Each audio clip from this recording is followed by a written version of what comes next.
I was standing by the floor-to-ceiling window of my downtown apartment, the city lights stretching like a glittering ribbon below me. My silk blouse clung softly to my arms as I sipped lukewarm coffee, letting the aroma calm the storm in my chest. 8 years. 8 years of pouring every ounce of myself into a job that, in the end, didn't even acknowledge my existence. The phone buzzed on the marble counter, a sharp vibration that pulled me back. Caller ID. Unknown. I hesitated, a flicker of dread sliding down my spine. Against better judgment, I answered. "You're no longer useful to us," a voice sneered from the other end. The words were sharp, almost familiar in their cruelty. My jaw tightened, my knuckles whitening around the mug. The laugh that followed, mocking, cold, effortless, was a memory I'd tried to bury for years. I closed my eyes and let the anger simmer beneath the surface, tasting the bitterness I had once swallowed every single day.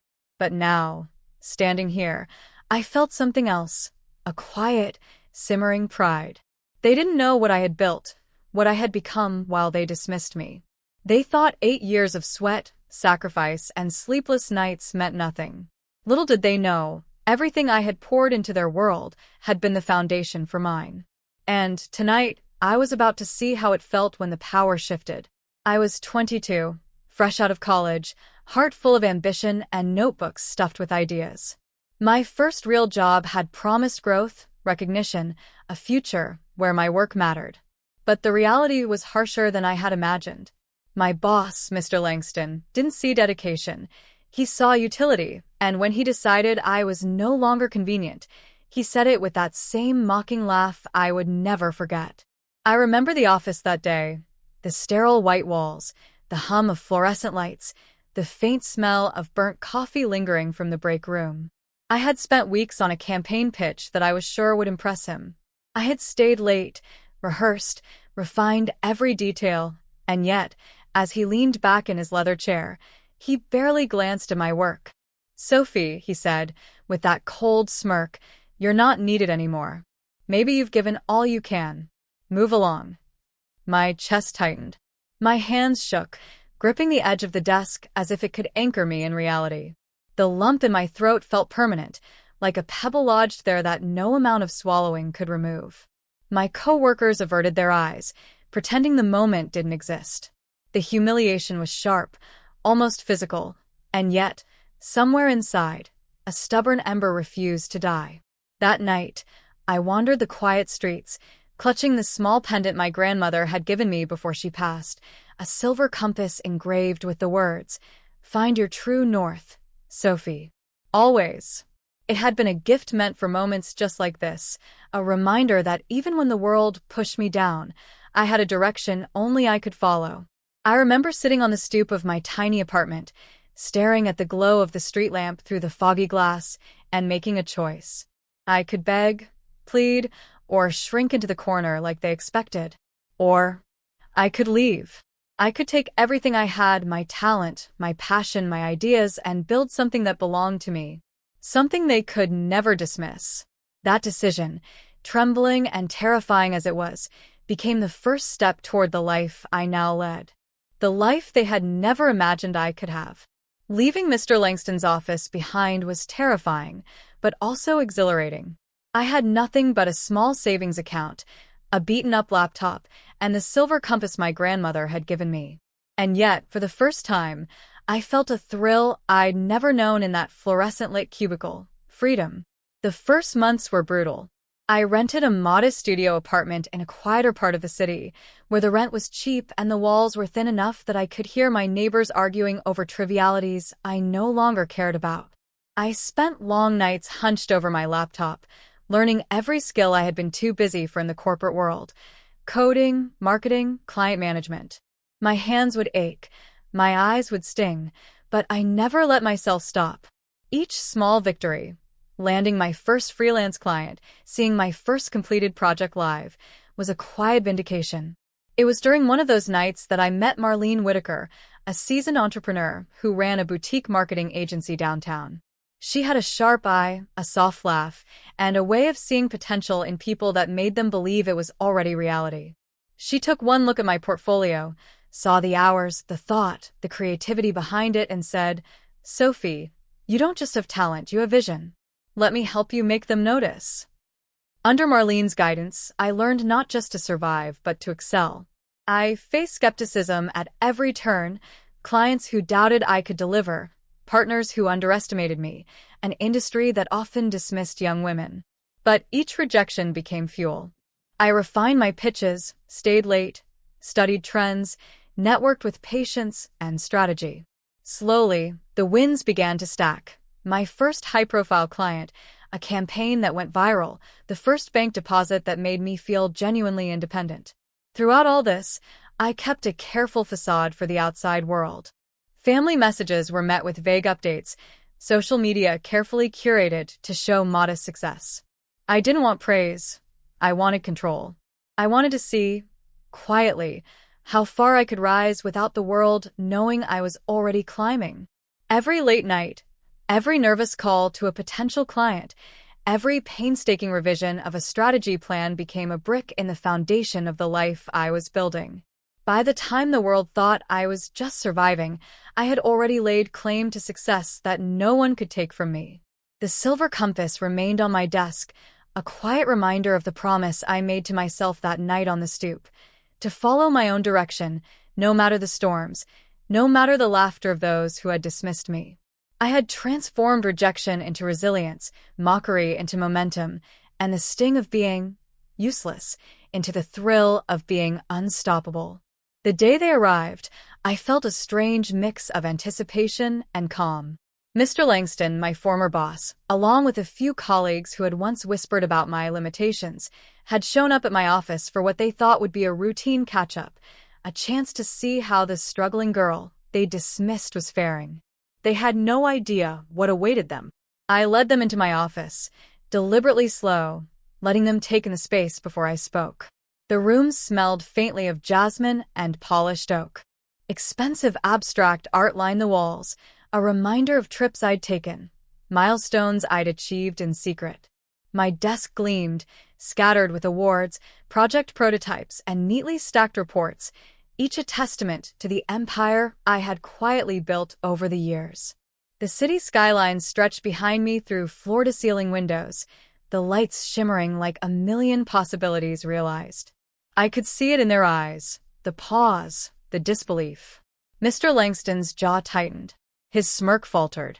I let the silence stretch, letting the weight of my presence fill the room. "You must be wondering why I asked you all to come," I said, voice calm, measured, and unmistakably in command. I didn't want to announce it publicly because, frankly, I didn't owe anyone my success. But here we are. I motioned to the wall behind my desk, where framed contracts, glowing client testimonials, and certificates of excellence made it clear I wasn't just surviving, I was thriving. "I'm the owner of this agency now," I continued. "We handle clients worldwide. Our revenue doubled last year. And yes, every campaign, every project, every deal was built from the ground up by someone who they once told was no longer useful. That someone is me." Mr. Langston's face turned pale, disbelief etched in every line. "Sophie, we." His words stumbled and fell into the silence, inadequate. The colleagues exchanged glances, mouths slightly open, the kind of realization that comes when someone you underestimated suddenly becomes untouchable. I smiled, a calm, steady smile. I kept it quiet for years, yes. Not out of shame, but because I wanted the work to speak for itself. And now, I suppose, the work has spoken loud enough. One by one, I watched them absorb it. The awards, the contracts, the unmistakable aura of a woman who had transformed rejection into undeniable achievement. The shock, the shame, the awe, the silent acknowledgement of guilt. They couldn't hide it. They had laughed, dismissed, underestimated, and yet here I stood, unbroken, unshakable, undeniable. And in that moment, I realized something profound. The power had shifted entirely. The fear they once instilled in me had been replaced by a quiet authority that no one could challenge. They had underestimated me once, and they would never make that mistake again. I let the moment linger, knowing the weight of this revelation would settle slowly into their minds, just as years of neglect and dismissal had once settled in mine. The room was thick with tension, but I felt lighter than I had in years. For once, I wasn't the one shrinking under scrutiny. I was the one holding the map. I had spent 8 years building a life that no one could take from me, and now I got to decide the terms for anyone who wanted to be part of it. "I'm willing to help," I began, letting my voice carry both warmth and authority, "but it won't be on your terms. It'll be on mine. And there are conditions, because respect and growth are non-negotiable." Mr. Langston flinched, but I continued. "First, honesty. No more hiding behind excuses. No more pretending success is someone else's doing. You will own your actions, your mistakes, and your efforts." I turned to my former colleagues, eyes softening slightly. "Second, accountability. If you want a role here, it's not enough to show up. You will contribute meaningfully, follow through, and embrace learning. Mediocrity is not an option in this space." Finally, I addressed the unspoken patterns that had caused the real pain: the toxic competitiveness, the gossip, the laziness disguised as busyness. Third, integrity. This workplace, this life, this agency, it thrives on respect, kindness, and commitment. If you cannot honor that, you will not belong here. I will not repeat the mistakes of the past, and I will not tolerate the behavior that once tried to break me. There was a long pause. I could see the realization in their eyes, the shame of past arrogance and dismissal, the understanding that growth required change, and the quiet hope that maybe, just maybe, they could rise with me rather than against me. I took a breath and added, "I'm not cruel, but I am firm. I care about people who are willing to fight for their own betterment, who are ready to shed old habits and embrace what they're truly capable of. If you can do that, I'll help you. If you can't, you'll need to find your own path." The room was silent, heavy with reflection. I could see it already, the sparks of change in those who had once mocked me. They were considering the reality. The power dynamic had shifted, and it was no longer my fear that dictated the room. It was my vision, my standards, my choice. I smiled quietly, sensing the relief mingled with trepidation in the air. For the first time in a long time, I wasn't just surviving. I was shaping the world on my own terms, and anyone who wanted in had to rise to meet me, not drag me down.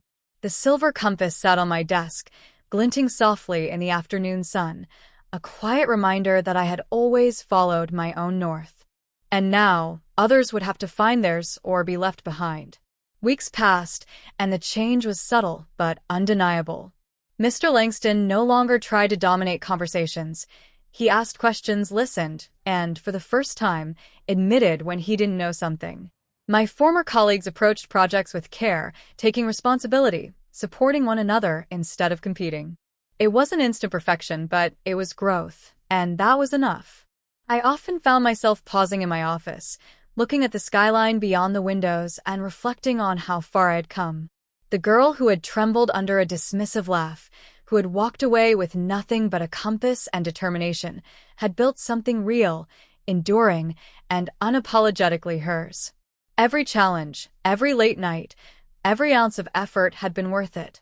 Sometimes, I held the silver compass in my hands, feeling the cool metal and the engraved words, "Find your true north, Sophie." Always. It was more than a gift. It was a promise I had kept to myself. The compass had guided me through doubt, fear, and humiliation, and now it rested proudly on my desk, a symbol of resilience and clarity. I thought of the people who had once underestimated me and smiled softly. Their shock, their humility, and the changes they were making reminded me that power isn't just about wealth or title. It's about perspective, courage, and the willingness to demand better from yourself and others. And I knew this truth in my bones. Nothing could ever make me feel useless again. Not a laugh, not a dismissal, not 8 years of disregard. I had taken that pain and transformed it into a life I loved, a life I controlled, and a life that inspired respect. The city lights blinked beneath me, familiar and steady, and I whispered to no one in particular, "I am more than they ever imagined. I am more than enough. And I will always be my own compass." For the first time in years, I felt entirely free, not because the past had changed, but because I had.